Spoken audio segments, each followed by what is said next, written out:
When you buy clothes on easy terms, the collectors treat you like measly worms. But to start off, could you just talk a little bit about how you became a textile designer? So I went to art college for it. So I went to RISD and graduated in 1990 with a degree in textile design, which meant that I learned weaving, printmaking, knitting, all the different techniques. And when I left school, my first job was actually in the apparel industry. After that, I switched over to the upholstery industry, which was a much more American-based industry, using the cotton mills in the U.S. mostly. So could you talk about your first job out of college? So I went to New York City without a job and just sort of figured I'd find one, and I did. And Liz Claiborne had me come in and work for them as their sort of a gopher for them, which quickly became a position.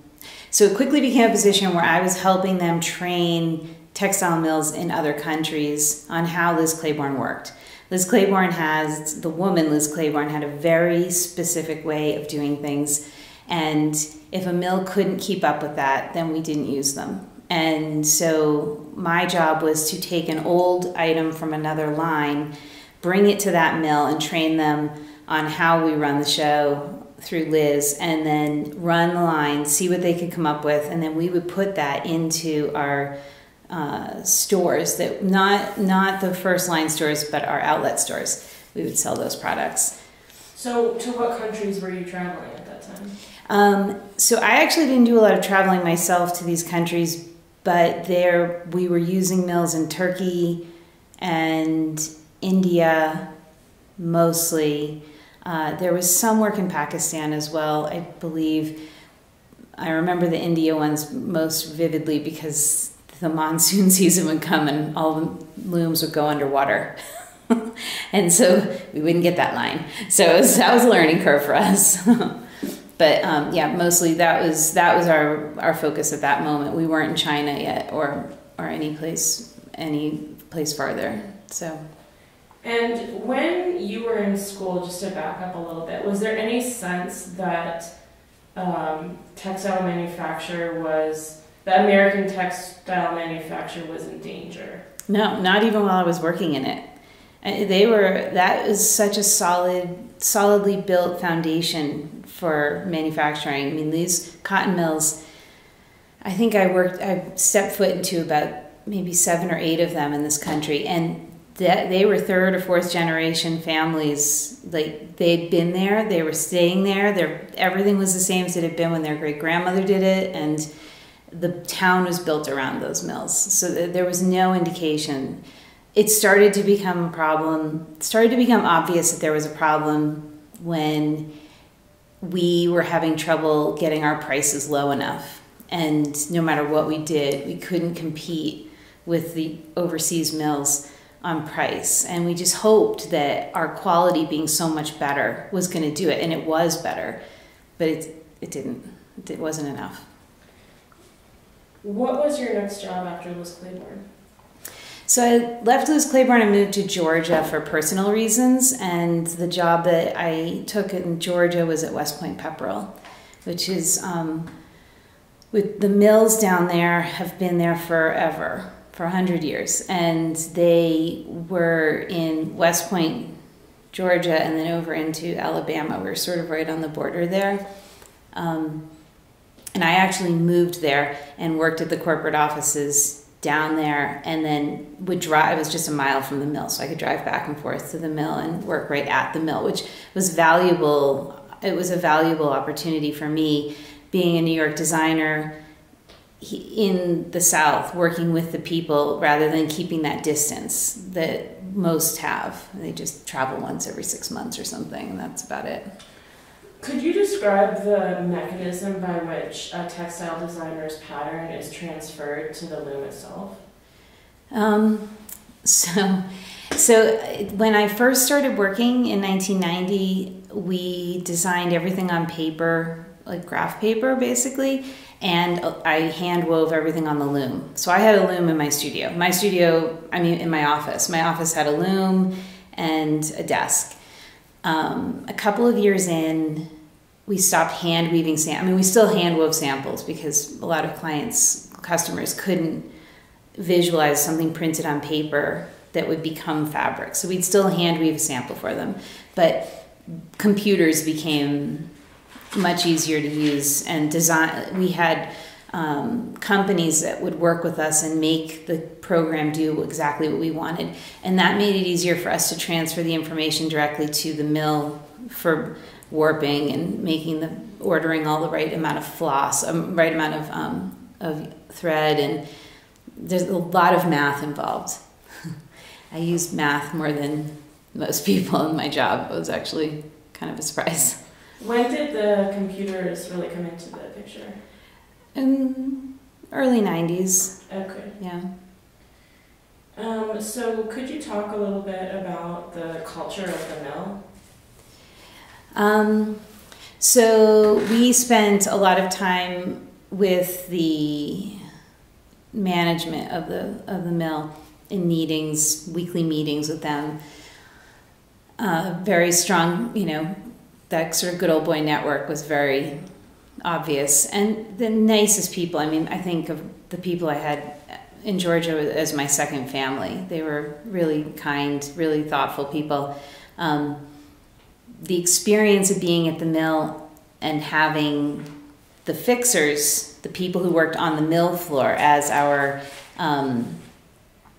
sort of right-hand man, all there. We would go out there and stand on the floor. They were in charge. We did not question them because they've been doing it forever and they were really good at it. And so we would go to make sure that we didn't make mistakes, not that they weren't making mistakes. Like, we'd make sure that the pattern was the way we intended it to be. We transferred the information correctly. And it was like a giant family. You got to know them. Everybody got to know each other. We would, go down there and sort of check up on things and hang out. But it was different than New York. Amy and I, my boss and I, were definitely a little bit isolated in the way we ate, the things we talked about, the music we listened to. It was all a little bit different, but we liked kind of trying to blend in. What were the workers like? Mostly, I think it was maybe 2/3 of them were men.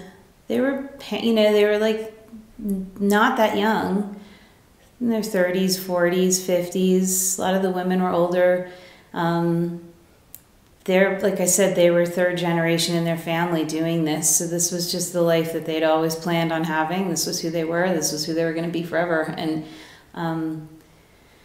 when you work shift work, you and your husband works shift work, or whatever, your family has to adjust to that lifestyle. And we kept the looms running 24 hours a day, so there was always a third shift running the overnight. Skeleton crew maybe, but just to make sure nothing went wrong. But it's better not to stop a loom. At least in my experience with the looms that we use there, it's much more efficient to not stop the loom. So we'd actually make fabric and make no money on it, just to keep the looms running, just so that we could keep those workers on board and keep them coming to work every day until more orders would come in. It was important that we didn't have to lay off those workers at almost any cost. What happens if you stop a loom? The startup again breaks a lot of the threads, and the momentum is off, and it's a lot of manual labor to start a loom. I don't remember the details exactly. I didn't do it myself, but I know that I just remember that they tried very hard to not stop them.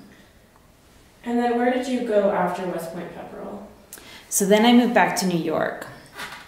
I worked for a little mill called Marion Mills, and they are based in Marion, North Carolina, and they manufacture cotton fabric. A lot of it is for the crafting industry. So if you were to walk into a quilt store and find the fabric with the little apples, or like they called them ditsies, like these little patterns on them for quilters, that was one of the things that mill could do. I think that was Marion. Now I'm getting my mills mixed up. But we also wove fabric for the upholstery industry as well at Marion, and so we had a wider range than that mill. That mill adapted to the needs of the industry, of what was coming in, what the orders were. We were working with high-end manufacturers, lower-end manufacturers. Apparel was their lifeblood, though. They could run all day long these very delicate, thin, sort of sheer fabrics that would wash into this crinkly fabric that was like a gauzy fabric for women's clothing, and that was what kept that mill running. And the people who worked there did it all day long. Same fabric all day long. Just that was what they were manufacturing. They didn't even know what it was. It was blue. You have to tint it so you don't get your threads mixed up. So it was blue in one direction and pink in the other, stiff as a board when it came off of the loom. And when you wash it, it becomes this crinkly, soft, we called it flirty, this very crinkly, soft fabric that the women's apparel industry adored for that time frame. It was very 1990s. But these people didn't even know what they were making because it was the ugliest stuff coming off the loom, all pink and blue and stiff like it was, yeah. But that's what they did. Did they ever find out what it was? Yeah, we showed them. We took them in. We brought them in a shirt when we realized they didn't know what it was. And they couldn't believe it because they'd all worn it before. So they're, they had this moment of recognition. It was kind of fun to see, actually. Was there pride in? Yeah, tremendous pride. That's true of any manufacturing. I had an art studio in Boston a number of years ago, and half of the place was a foam factory. They made like that thick, dense foam for all different applications, and the other half was artist studios. And they had a case in their front office where the workers would come to punch in and stuff that had samples of what that foam was used for. Like if it was used, some of it was for toys or for casing for something delicate that you had to put in a box that the manufacturer had them make a foam ring to protect. And it made such a difference to know why they were in there every day making this just big flat sheets of foam when they could see the results. It's actually it's important.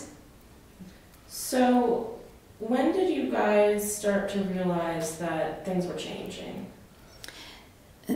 So again, I was young and I wasn't in the politics of it. I wasn't really paying that much attention politically, but I knew that we were having trouble keeping the orders coming to us and not going overseas. We would spend a lot of time trying to figure out a way to manufacture the same product for less money. I just remember the $3.49 price point that we had for a yard of upholstery fabric, and then I also remember that number became like $2.49 from like a Turkish mill. And just not being able, all we could do was say, we're here, we have a quality product and you can trust us. But at a certain point that stops working. And Marion Mills, after I left, actually shut down. They ceased production, and I don't know how long it was. It must have been about a year that it was shut down. And then a man from the industry came in and purchased it and started it up again. And I remember the people coming. We went down right after it opened up. My boss and I flew down to see them after. Okay, so I left. I worked somewhere else, and then they hired me back. They needed some people who'd been in there before to come back in to help sure things, make everything, bring it back to life. And I mean, we had little effect on that. That was the workers who did it. But when we went down, I remember one of them said to me, we left that day when the mill closed and we went home and we haven't done anything until it opened because there's nothing to do. Like, this is all we know. My grandmother worked here, and the pulled pork place restaurant shut down. The auto dealer went on skeleton crew. The clothing stores disappeared. The sandwich shops disappeared. Because there was nobody to buy the stuff. That was the town. This mill was the community and the center of its life. And even if you had a big industry around you or a corporate headquarters of some sort, like, those people volunteered in the schools where the mill workers' kids went to school. I mean, it was all intertwined. Marion didn't survive, though. It's the second time around it shut down after, I think, about 4 or 5 years. They couldn't do it. And one after another, they all started closing. And another place I worked manufactured the denim for Levi's. I don't think any American manufacturing happens for Levi's anymore. Our niche was we could use the organic cotton that Levi's wanted. And they weren't doing that overseas yet, I don't think. I think that's why we did it. And we held on for a while longer, but it still didn't make it. Can't get the money to move away, I'm gonna starve, everybody will, 'cause you can't make a living at a cotton mill.